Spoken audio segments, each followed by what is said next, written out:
Tapi akidahnya atau teologinya tetap sama. Dari Nabi Musa juga la ilaha illallah, dari Nabi Musa juga Adonai Elohim Adonai Ehad. Di Islam nggak berubah, tetap la ilaha illallah, tetap qul huwallahu ahad.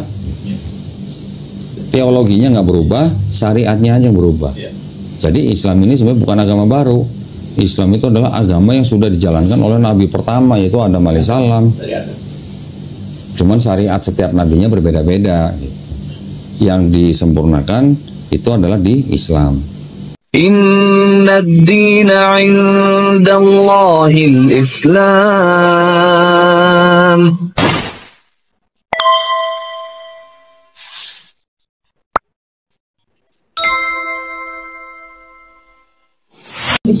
Nah, jadi sebenarnya kata-kata yang ada di Yesaya 53 ini adalah kata-kata dari raja-raja yang memandang Israel gitu.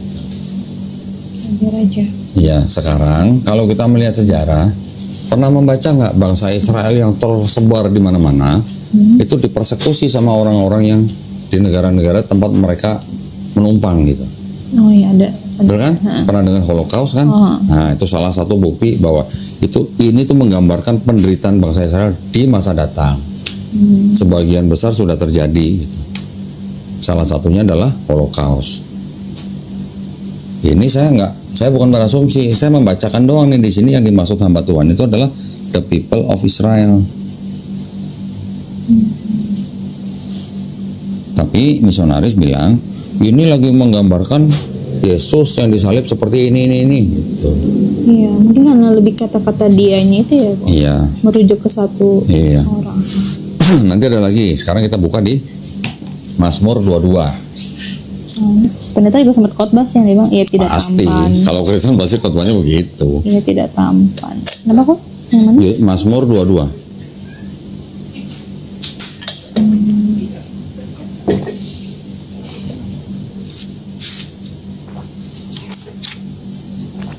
Ayat Dari ayat 1 coba baca. yang untuk pemimpin biduan ya. Terus? Allahku, mengapa engkau meninggalkan aku? Ya. Kalau di Bersurat, tapi gospel. engkau tetap jauh dan tidak menolong aku. Ya. Tadi kita udah bahas ya sebenarnya. Iya sempat sih ya. Bahwa ini kan sebenarnya adalah curhatan Daud atas pengkhianatan orang-orang dekatnya gitu. Nah, yang lucu lagi di bahasa aslinya Mazmur 22 yang tadi mengatakan Allahku, mengapa kau meninggalkan aku, bahasa Ibraninya tuh bukan Eli lama sabahtani, Eli lama azaftani. Kalau di 4 gospel diceritakan di Matius, Eli lama sabahtani. Sabahtani sama azaftani artinya mungkin sama, meninggalkan. Tapi azaftani ini dialeknya orang Ibrani, sabahtani ini bukan dialek orang Ibrani, tapi dialek orang Aramaik. Jadi ini ada sesuatu yang juga berdasarkan dialek. Kalau Elinya tuh bahasa Ibrani, tapi sabahtaninya tuh bukan dialek bahasa Ibrani. Yang dialek bahasa Ibrani arti meninggalkan tuh yang azaftani gitu. Azaftani itu yang ini, yang Daud Yang di Mazmur 22. Kalau yang di Matius kan lama sabahtani. Nah, oke lah, itu sih hanya masalah bahasa ya. Tetapi konteks yang ada di Mazmur 22 itu menggambarkan tentang matinya Yesus di atas kayu salib. Jadi, seperti tadi saya bilang, Tanakh ini sudah ada hampir setengahnya lah, 450 tahun sebelum ada Yesus. Ketika penulis-penulis ini menulis, baca ini, terus mengarang Yesus begini-begini, Eli sama teman yang mirip-mirip gitu, mungkin nggak gitu? Ya, aku baru tahu sih ini adik. Nah, ini sekarang saya kasih tahu lagi. Di dalam Perjanjian Baru, dari Matius sampai Wahyu, itu hampir 1000 ayat dikutip dari Septuaginta. Septuaginta itu yang udah bahasa Yunani ya. Ini Septuaginta nih. Dikutip dari sini, hampir 1000 ayat. Dari penulis Matius sampai Wahyu. Nah ya, saya mau kasih contoh satu lagi. Buka Yesaya 7:14.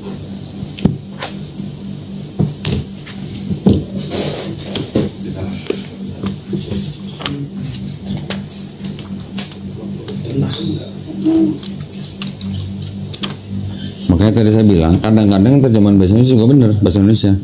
Yang Inggris juga ngaco, ada juga. Sebab itu Tuhan sendiri akan memberikan kepadamu suatu pertanda. Ya, Sesungguhnya seorang perempuan muda mengandung dan akan melahirkan seorang anak laki-laki, oke. dan ia akan menamakan dia Immanuel. Oke, di situ orang Kristen sering berbicara bahwa Yesus sudah dinubuatkan di Perjanjian Lama karena ada ayat Yesaya 7:14 bahwa dia akan disebut Immanuel, ya kan? Sekarang baca Matius 1 ayat 23.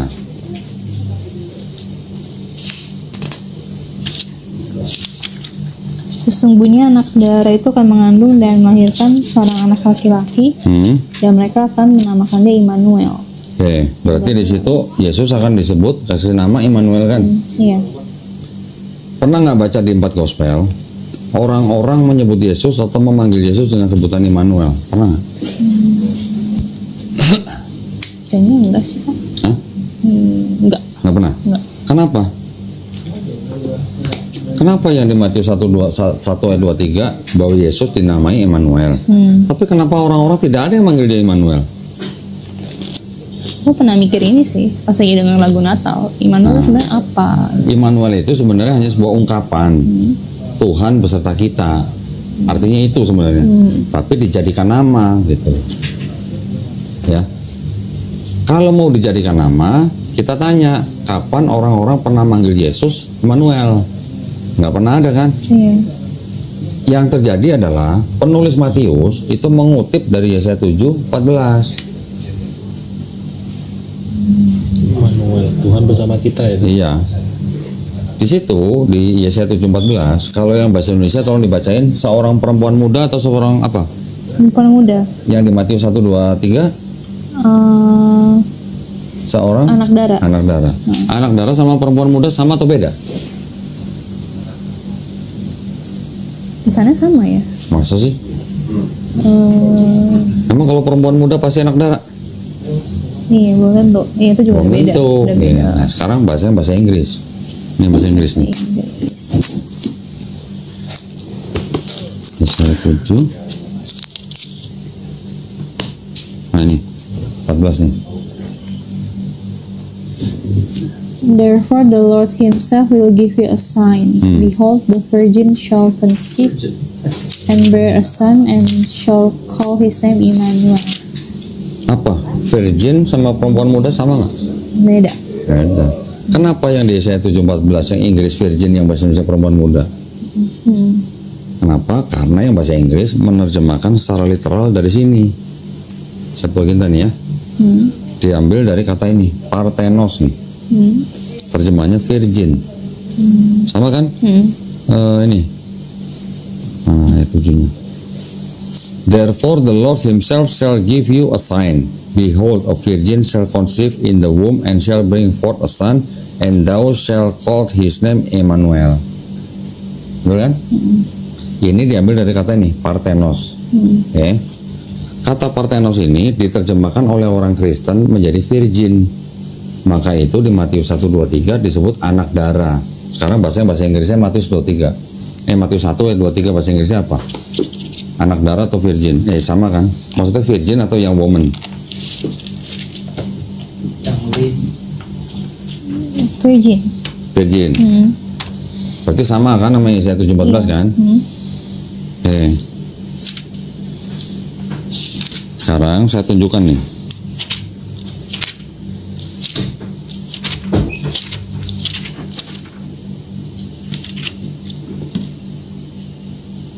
Nih, ada kata neanis ya di Keluaran Exodus 2 ayat 8. Ada kata neanis.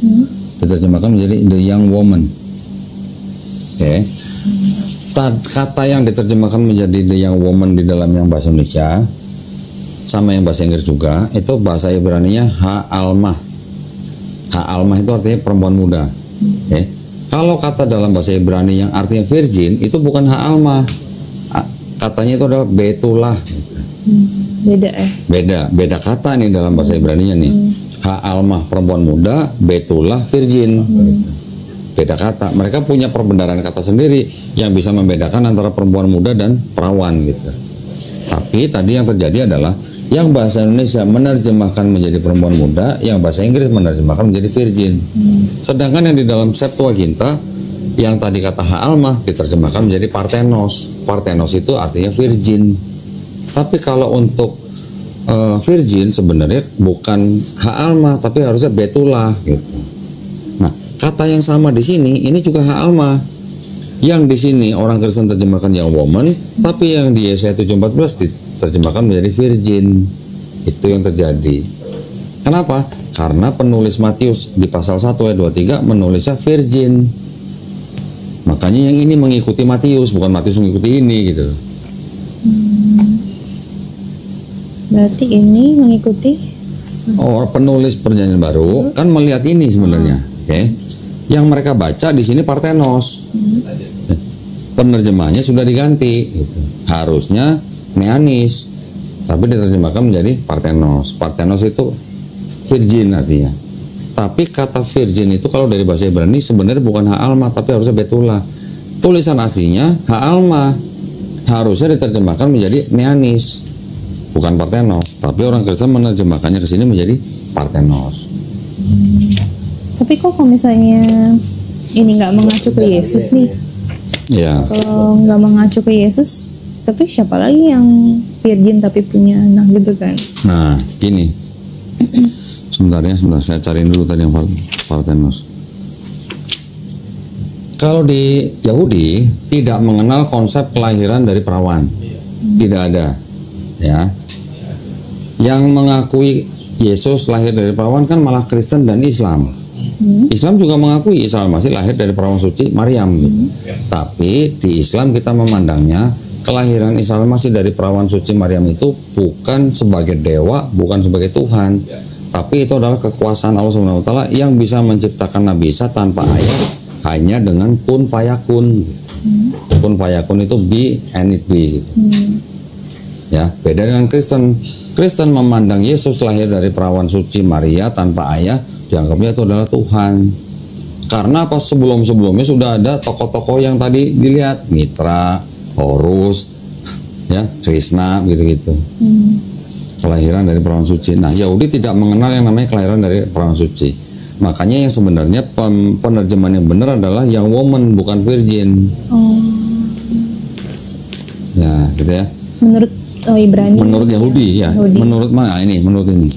Ibrani harus. Nah, sekarang kita lihat di sini makanya terjemahan yang benar apa menurut mereka gitu. Kasih yang woman. Yang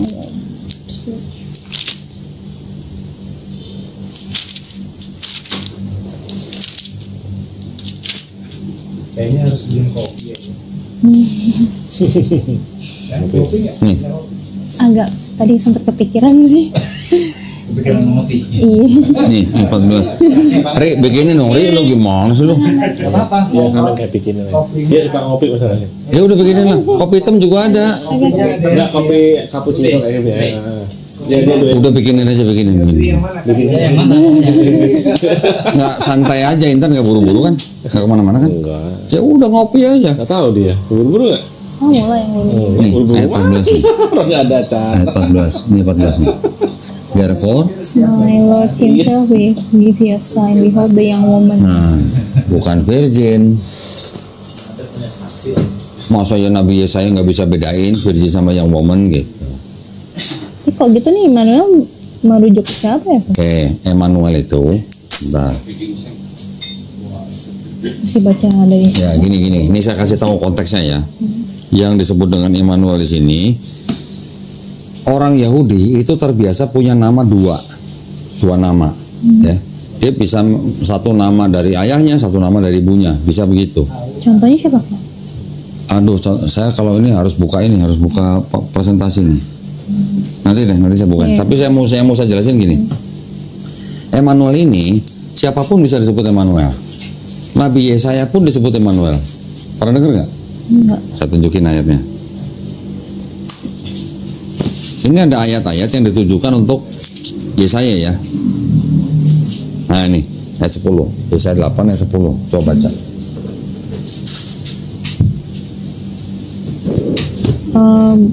buatlah rancangan tetapi akan gagal juga. Ambil keputusan tetapi tidak terlaksana juga. Sebab Allah menyertai kami. Sebab Allah Menyertai kami. coba cek yang bahasa Inggris. Yesaya 8 Yesaya 8 ayat 10. God with us atau Immanuel?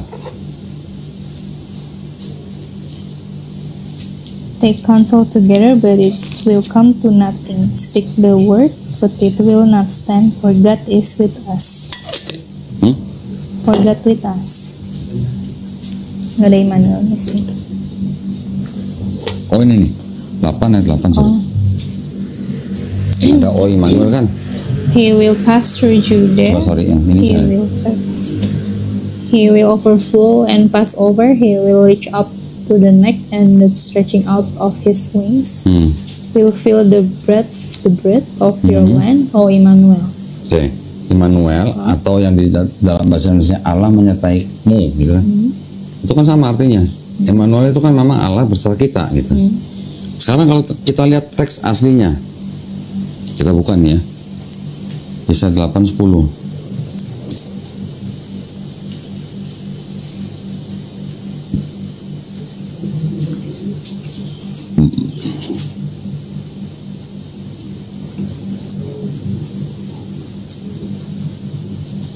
Oh, ini yang ayat 8 ya.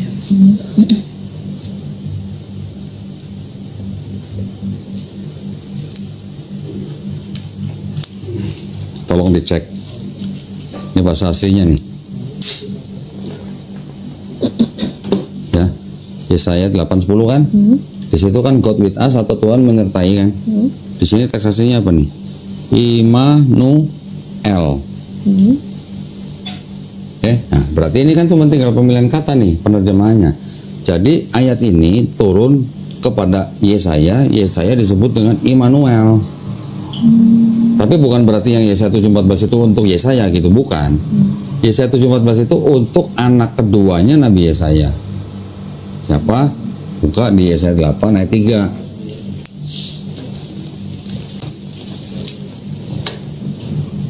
Kemudian aku menghampiri istriku, ia mengandung dan melahirkan seorang anak laki-laki. Ya, baru dihampiri aja udah mengandung. Iya, halus banget kata-kata. Iya. Jadi disebut siapa? Lalu berfirman Tuhan kepadaku, namailah dia Maher Shalal Hasbaz. Nah itu. Ini yang disebut sebagai Immanuel di Yesaya 7:14. Kalau mau tahu kenapa bisa begitu, baca Yesayanya dari ayat 1 sampai habis. Jangan cuma 14 doang. Di Yesaya 7 ayat 1 itu membicarakan tentang Raja Ahaz yang sedang sedang dikepung oleh bangsa-bangsa lain.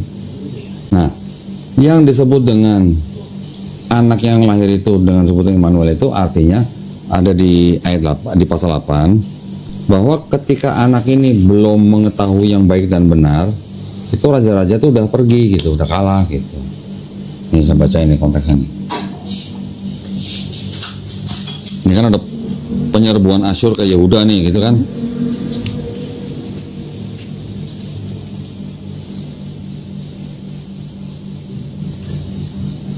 Bentar. Nih kita lihat dulu yang di 7 nih, Yesaya dan Raja Ahaz. Ini lagi ngomongin Yesaya dan Raja Ahaz kan. Gimana ceritanya bisa tahu-tahu ke Yesus gitu. Bentar ya, saya tunjukin nih.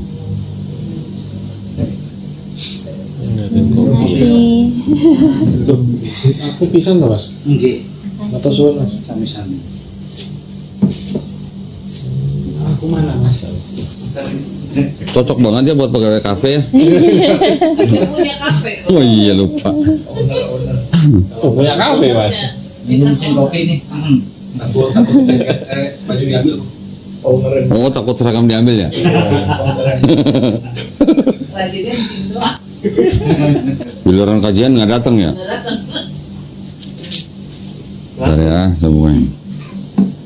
Oh tadi Koko mau meeting katanya udah jam 10. Enggak, mereka rela nunggu intan kok, tenang aja. Tenang aja. Kita biasa selesai meeting juga jam 1. Kalian nunggu Inggris Belanda lain. Oh iya ya, sekarang ya. Sekali nunggu Inggris. Sepak bola. Oh. Kalau Kodoli nggak suka kok. Iya. Nunggunya MotoGP. Sama, saya juga kan suka sepak bola. Jam berapa ya, Pak?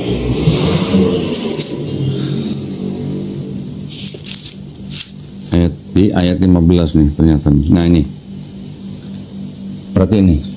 Kan sesungguhnya seorang perempuan muda mengandung dan akan melahirkan seorang anak laki-laki dan dia akan menamakan dia Immanuel. Ia ini berarti siapa? Ia akan makan daging dan madu sampai ia tahu menolak yang jahat dan memilih yang baik. Sebab sebelum anak itu tahu menolak yang jahat dan memilih yang baik, maka negeri yang kedua rajanya engkau takuti akan ditinggalkan kosong. Berarti ia ini kan anak yang melahirkan itu. Ia akan makan daging dan madu. Ya, Pernah nggak? aku tadi sempat baca apa maksudnya Ya, dari ini. ya itu artinya tanda bahwa memang makanan orang Yahudi kan daging dan madu. Itu makanan mewah gitu. Jadi itu lemak ya? Seperti itu ya. Saya juga nggak pernah lihat sih. Kalau mulai ada di kitab Humas itu. Maksud saya gini. Pernah nggak baca di perjanjian di 4 gospel itu Yesus makan daging dan madu? Pernah nggak? Enggak, iya. Nggak pernah. Ya. Jadi ketika anak ini belum akil balik, raja yang mengepung Raja Ahaz ini sudah pergi. Itu lagi ngomongin Raja Ahaz, ini kan judul Yesaya dan Raja Ahaz. Raja Ahaz ini lagi dikepung sama siapa nih? Sama Rezin dari Raja Aram dengan Pekah bin Remalia Raja Israel, maju segala macam. Ini adalah lagi ngomongin Raja Ahaz yang sedang dikepung. Tandanya apa? Tandanya seorang perempuan muda. Siapa perempuan muda? Istrinya Nabi Yesaya.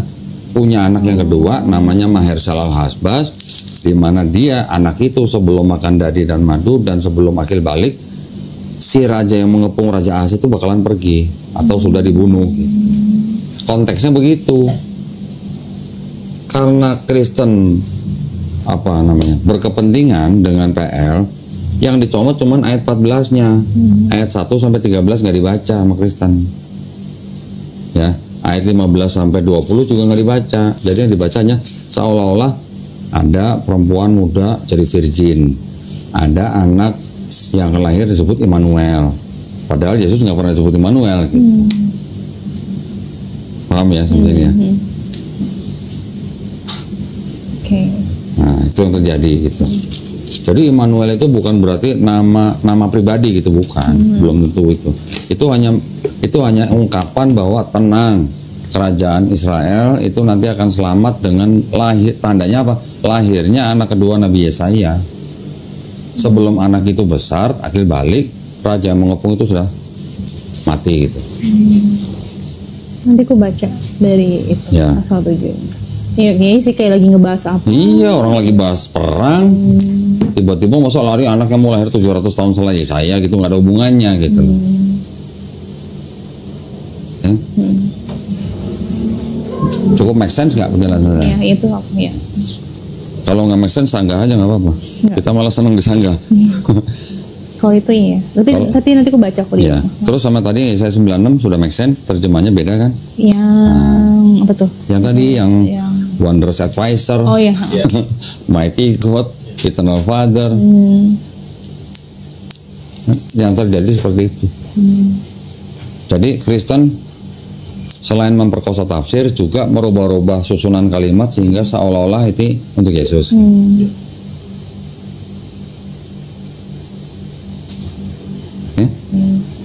Silakan kalau Yesus sholat nggak? kasih Oh ya, aku pernah dengar sih. Sholatnya gimana? Sujud kan? Sambil buka deh, sambil buka Bible. Matius 26:39.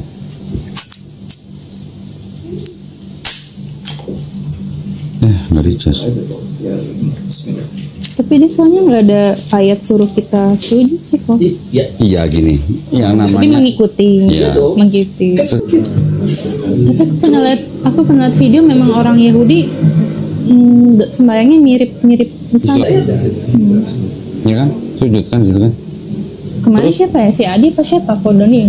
Jadi memang ada yang bilang kenapa di gereja kayak nyanyi pakai ngeband, tapi sedangkan di Tony sendiri nggak seperti itu. Gini. Si Adi kan juga bilang, dan aku sama kayak ya bener juga gitu.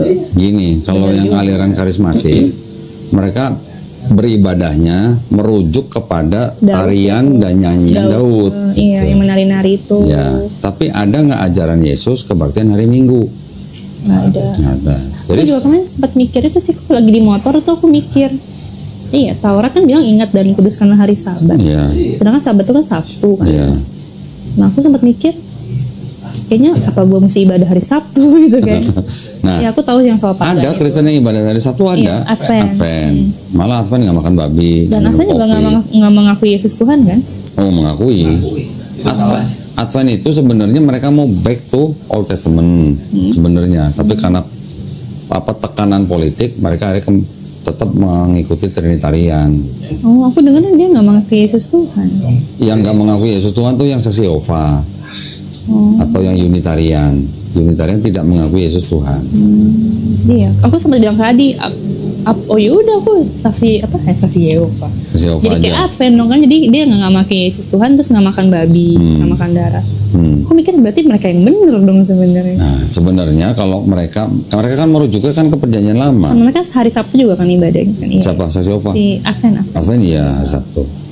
Ya, pokoknya Bahkan saya punya teman orang Advent, masih Advent sampai sekarang. Kalau dengar azan, dia ikutan masuk ke dalam rumah berdoa Bapak kami. Sampai begitu. Kenapa? Karena makin dia sama gitu ya, mikirnya sama. Nggak tahu lah. Ya. Nggak tahu itu apa yang flexing atau apa, gue nggak tahu lah. Oke, Yesus doanya sujud. Yesus nggak makan babi. Yesus puasa. Ada tulisannya kok Yesus nggak makan babi? Ada. Nggak ada tulisannya. Justru karena nggak ada yang tulisan. mengikuti Taurat ya. Iya, kan Yesus kan datang, jangan kamu menyangka aku datang untuk meniadakan Taurat. Aku datang bukan untuk meniadakan Taurat, tapi untuk menggenapinya. Berarti kan Yesus melakukan, berarti kan hukum Taurat. Yesus mengajarkan bangsa Israel, ikutilah ajaran orang-orang Farisi. Orang Farisi mengajarkan Taurat. Gitu. Hukum Tauratnya buat Yesus berlaku, gitu. Oh yang soal babi kan pendeta suka bilang yang apa yang keluar itu yang najis ya. Tapi itu omongannya konteks Paulus ya. itu Siapa ya? itu cerita di 4 gospel. Tapi itu konteksnya bukan makan babi, konteksnya makan nggak cuci tangan gitu. Kalau yang orang Kristen pakai ayat untuk supaya bisa makan babi, itu yang perkataan Paulus, yang mana Paulus bilang semua makanan halal. Ya. Tapi itu kan Paulus kan tujukan kepada orang non Yahudi. Kepada orang Yahudi kan Yesus Paulus bilang, lu tetap harus hidup di bawah hukum Taurat. Nggak boleh makan babi, ya nggak boleh makan babi. Tapi untuk orang yang non Yahudi atau disebut goyim, ya, semua makanan halal gitu. Lu nggak perlu mikirin apa-apa karena dosa lu sudah ditebus sama Yesus. Bahkan Paulus kan bilang nggak perlu sunat. Malah Paulus bilang kalau lu sunat, matinya Yesus di atas kayu salib nggak ada gunanya. Itu perkataan Paulus. Gitu. Audiensnya beda gitu loh Paulus ini. Ya padahal Yesusnya nggak ngomong apa-apa. Yesus nggak pernah ngajarin makan babi. Yesus ngajarinnya ikuti hukum Taurat. Sebelum langit dan bumi ini hancur, satu titik pun nggak boleh dihilangin dari hukum Taurat. Gitu. Nah, Yesus juga bilang nanti akan ada nih parakleton yang sama dengan Yesus nih, karena pakai alon parakleton yang ngajarin semua hal. Yang mana dia ngomong itu berdasarkan apa yang dia dengar gitu, bukan dari dia sendiri gitu, ya kan? Jadi Yesus kecil disunat, Yesus nggak makan babi, Yesus puasa, Yesus doanya sujud. Mengenai siapa yang disalib ya, ini Islam kan berbeda. Islam kan mengakui bahwa Yesus tidak dibunuh dan tidak disalib. Di Bible itu diceritakan Yesus yang disalib. Tapi ketika orang yang disalib itu diturunkan dari salib, dia dikafani dengan kain kafan kan, berarti kan? Nah sekarang agama apa yang mati dikafanin, nggak makan babi, puasa, sunat, doanya sujud? Agama apa? Nggak tahu juga, mungkin orang Yahudi memang begitu kali. Tradisinya begitu. Iya, oke, tradisi. Bahkan ada lagi yang lain. Bahkan mereka mau masuk bait suci aja wudu. Udah gitu juga mereka mandi besar. Dengan cara apa? Baptis. Istilahnya baptis, mereka mencelupkan seluruh badan ke dalam air. Itu sebenarnya tujuannya untuk menyucikan dosa-dosa mereka, menyucikan ya. Oh, Yahudi gitu, baptis. Yahudi gitu, baptis itu untuk menyucikan dosa mereka. Kalau Kristen, baptis dirubah menjadi pernyataan iman menerima Yesus. Di Islam, untuk baptis atau itu apa namanya, mencelupkan diri semua kena air, diganti dengan mandi besar. Mandi besar itu seluruh badan juga kena air, tapi nggak perlu nyelup kolam gitu. Karena mungkin di Saudi jarang air, susah air gitu. Iya. Ya, itu dipermudah gitu lah istilahnya. Jadi yang disempurnakan dari Bani Israel itu adalah syariat. Dari mulai Taurat, Zabur, Injil, ini kan syariat. Disempurnakan di dalam Islam dengan Quran, itu yang disempurnakan syariatnya. Gitu. Bukan akidahnya. Kalau akidah itu kan teologi, syariat itu hukumnya gitu. Yang disempurnakan hukumnya aja untuk beribadah, sholat dan segala macam, itu yang disempurnakan dalam Islam.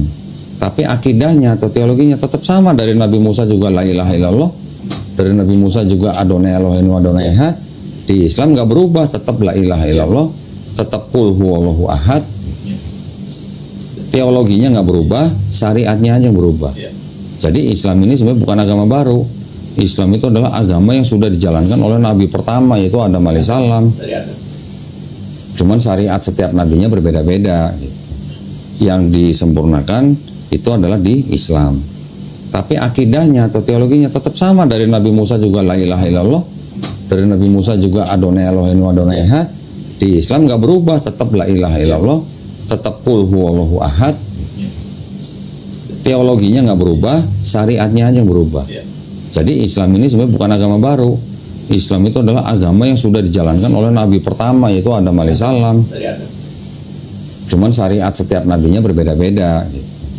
Yang disempurnakan itu adalah di Islam.